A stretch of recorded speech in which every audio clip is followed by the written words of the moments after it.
Hello everyone, I'm Greg Weaver. Welcome to the Audio Analyst. Pardon me.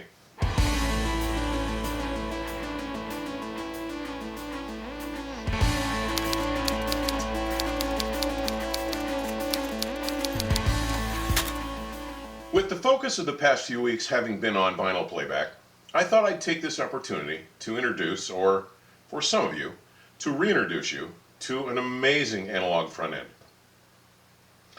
The table and arm I'm going to talk about today have been my reference for the past 5 years, and it was the first suspended turntable that had the sonic chops to displace my previous reference of 7 years, the $25,000 Red Point Model D. Obviously I'm talking about the Kronos Sparta, which sells for $24,000, and the Kronos Helena Tonearm, which is $7,850. The overall improvement this combination wrought in my reference system was simply spectacular. I wouldn't have believed it possible. I didn't believe it possible. And to this point in time, nothing I've heard since at anywhere near their price has come even close to being as good, let alone being able to dethrone them.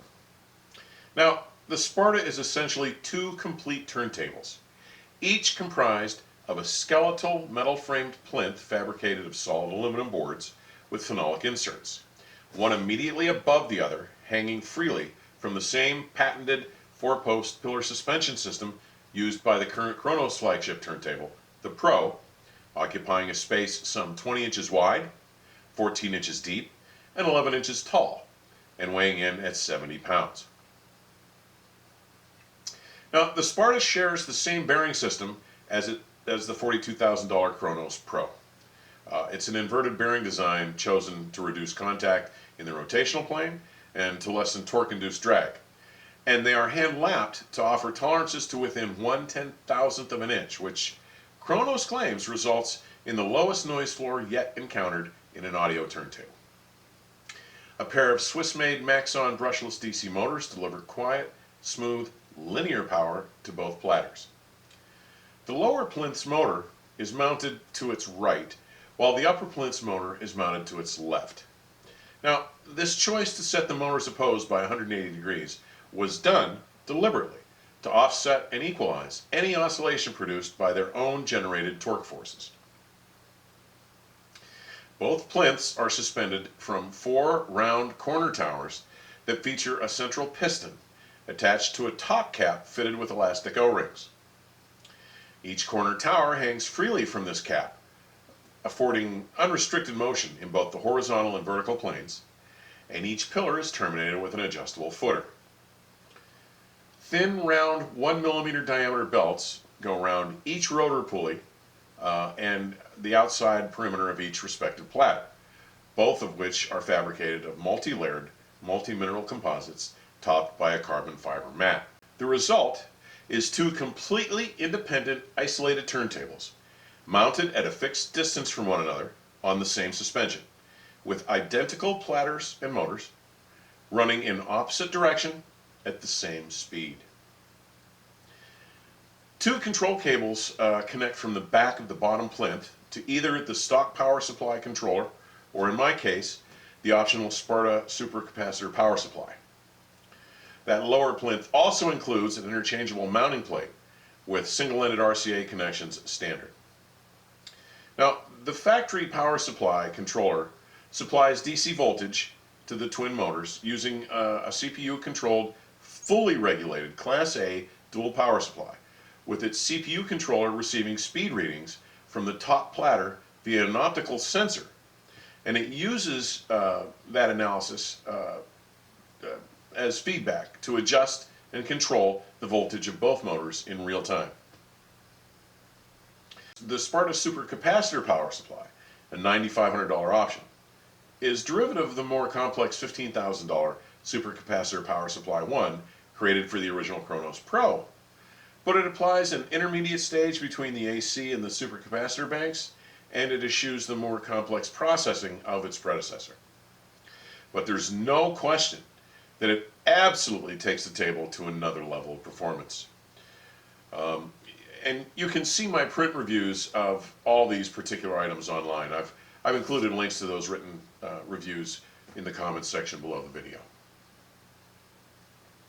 The easily adjustable armboard attaches to the top plinth and is best paired with the 10.5-inch tapered tube carbon fiber Helena Tonearm. The Helena is an amazingly precise ball and cup unipivot design featuring a twin-wall tapered carbon arm tube to maximize rigidity and minimize mass. The counterweight hangs well below the back of the arm, placing the center of gravity of the mass of the counterweight considerably further below the pivot point than the center of gravity of the arm is above it. To my mind, it is a truly elegant and superbly effective design. Now, to complete the synergy of this amazing Kronos transcription system, I'm currently using the $21,000 handmade Etsuro Gold moving coil cartridge. Now, for those of you with an engineering bent, the Kronos contra rotating platter design can be seen to make perfect sense. Consider the 1982 Kamov single-seat KA-50 Black Shark or 1997's two-seat KA-52 Alligator helicopters. These Russian-made attack helicopters were the first production non-fixed-wing aircraft to feature contra-rotating coaxial rotor systems. Helicopters using a conventional single rotor exert a tremendous amount of rotational force on the helicopter's fuselage. This torque causes the fuselage to try to rotate in the direction opposite to that of the rotation of the rotors.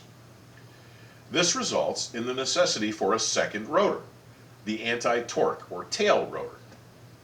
Now, this second rotor's sole purpose is to counteract the main rotor's torque, opposing and offsetting, not defeating, the tendency for fuselage rotation.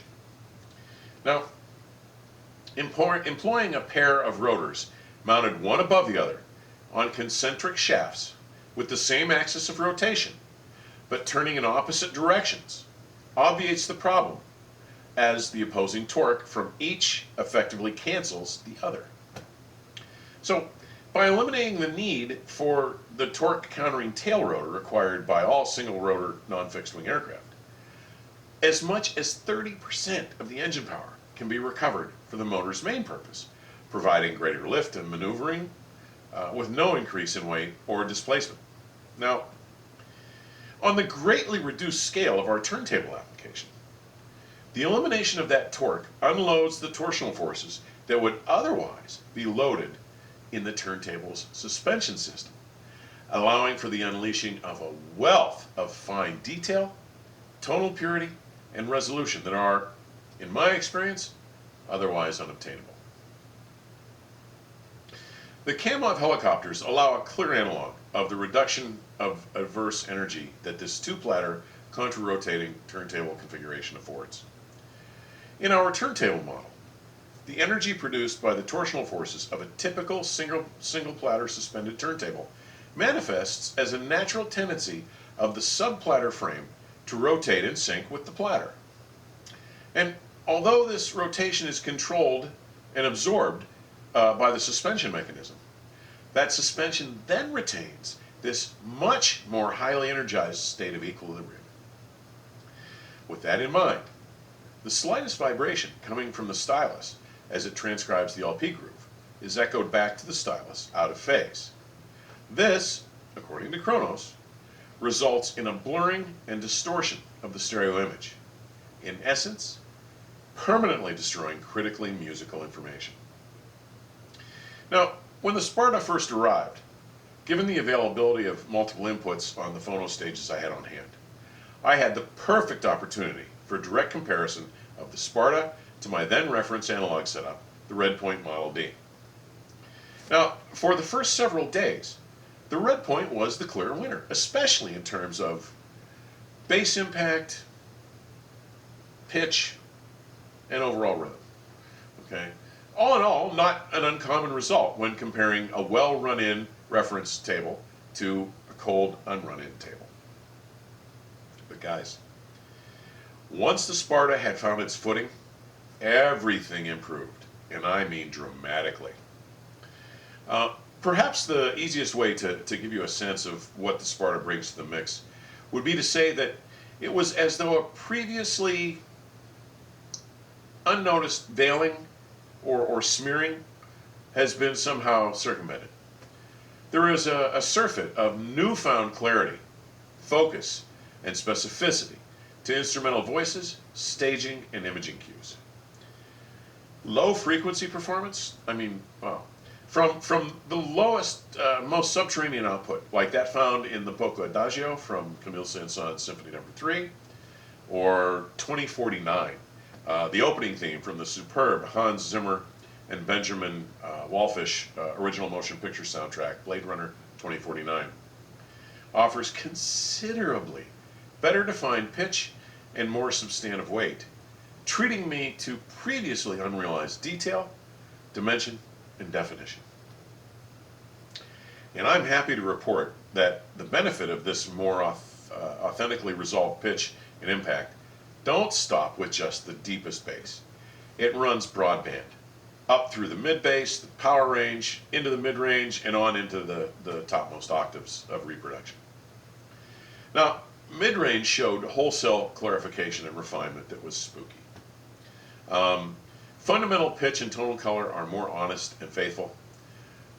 The advancement of nuanced textures and shades of inflection in voices, with its infallible ability to reveal more expressively the subtleties and nuances of an artist's lyrical style, afford an unprecedented exposure to underlying meaning and emotion of songs. It's fabulous. Massed strings, acoustic guitar, piano, even brass instruments are more alive sounding and richer in their tone with more clearly rendered texture. You can feel it. It's fabulous. Instrumental bloom is more apparent and believable, with the body's voices sounding much more authentic in size, texture, and especially tonality. Guys, I'm seduced by its inclusive improvements in timbre. Everything seems to be not only more natural sounding, as though some coloration or artificial harmonics have been removed, but pitch is noticeably more stable. The way the Sparta handles the top 4 octaves is every bit as remarkable. Treble is more delicately detailed, clearly resolute, open, and full of sparkle, almost sounding as if the notes in this bandwidth are being generated by the air itself rather than a mechanical transducer. With the best recordings, the newfound air and space up top is invigorating, with enhanced decay and remarkably lifelike shimmer and sheen, all with no etching, glare, or grain, recording permitting. Its ability to establish that perception of graceful effortlessness, of unfettered extension, to foster an amazingly honest perception of the air around instruments.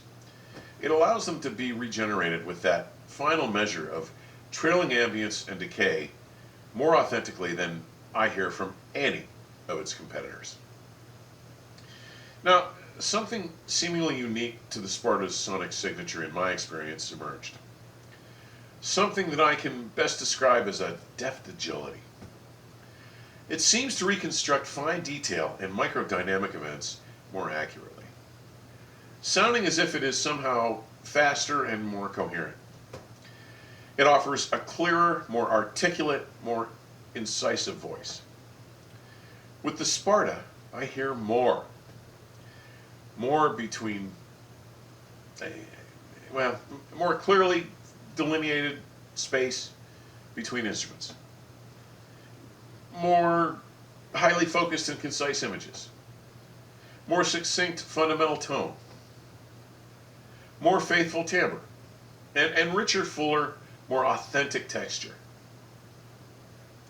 One of the results is that more space is revealed. And that increased space is more open, tangible, and vivid. It is almost as if a previously undetected pall of smoke or mist has been removed from between and around every instrumental voice.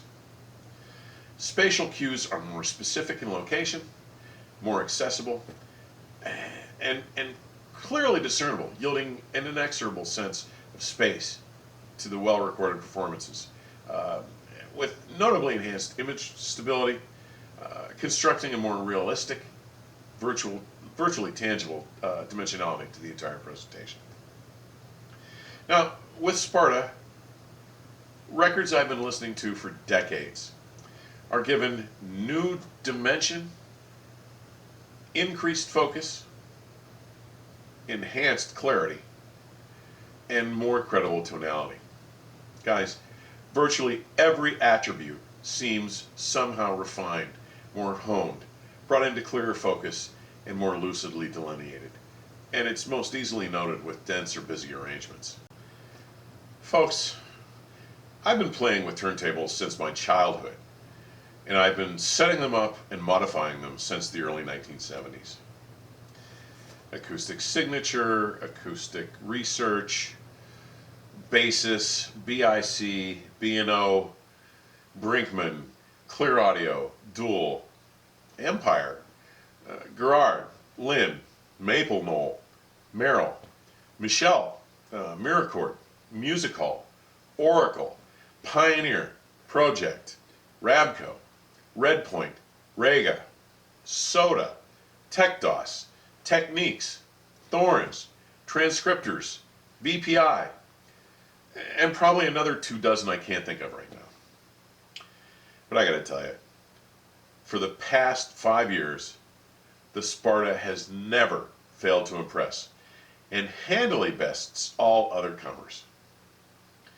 And guys, not to discount the contributions or value of many of the other Kronos key design elements, but it is my opinion here that it is the implementation of the dual platter contra-rotational concept that represents the most substantive forte of the Kronos design, and as such represents the single most significant development in turntable design in decades. Honestly, once seeing and understanding it as forthright and fundamentally simple as the concept truly is, I mean, it's clearly the application of Newton's second law of motion. It just seems almost shocking to me that someone didn't think of and apply this principle sooner. It is an absolute game changer. You need to hear it to believe it.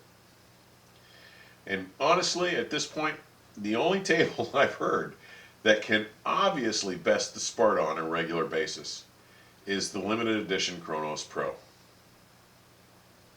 Now, I'm allowed to share some good news with you guys today. 3 weekends ago, I received a video call from Kronos Central.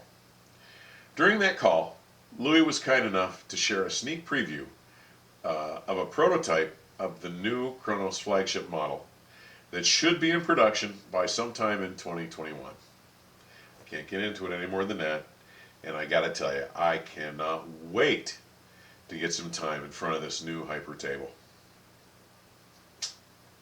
Should be great. I'd like to remind everyone that all of my videos and links to virtually everything I've ever had published on the web going back to the mid-1990s, as well as much of my printed material, is available at the Audio Analyst website. Now, I've added a link to the site below in the comment section, so hopefully you'll have a few minutes to check it out and give me your feedback on what you think of the site. Finally, please be sure to like and subscribe if you're enjoying our conversations here. And please don't forget to share this with your friends. Most of all, thank you for dropping by today. I hope you all will stay safe and keep the music playing, guys. Till next time, cheers.